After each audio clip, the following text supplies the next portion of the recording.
Jangan buat perkara ni kalau nak kaya dengan simpanan emas. Pertama, simpan emas hari ni lagi 3-4 bulan dah fikir nak jual. Simpanan emas ni tuan-puan adalah untuk jangka masa sederhana dan panjang.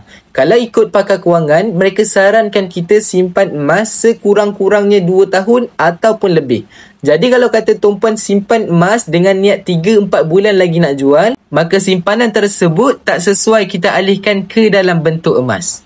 Kedua, selalu monitor harga emas. Yang selalu monitor harga emas ni tuan-puan hanyalah pelabur emas di mana mereka dapatkan item 100 gram ataupun lebih.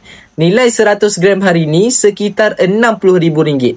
Bagi penyimpan emas macam kita yang menabung emas 1 gram, 1 dinar, 10 gram, tak perlu monitor harga emas sebab dia hanya bazirkan emosi dan tenaga kita sahaja. Ketiga, simpan emas sekali kemudian tak tambah simpanan emas kita.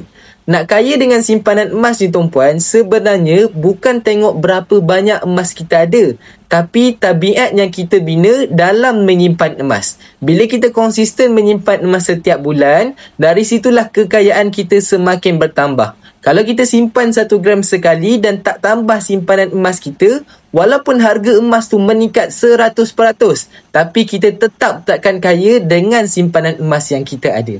Dan keempat, menyimpan emas tanpa ilmu tapi mengharapkan keuntungan bulan dan bintang. Sejauh mana keuntungan kita dalam simpanan emas bergantung kepada berapa banyak ilmu emas yang kita ada. Menurut guru emas saya, Tuan Muhammad Zulkifli Syafi'i, emas tak buatkan kita kaya, tapi ilmu dalam simpanan emas akan tambah kekayaan kita.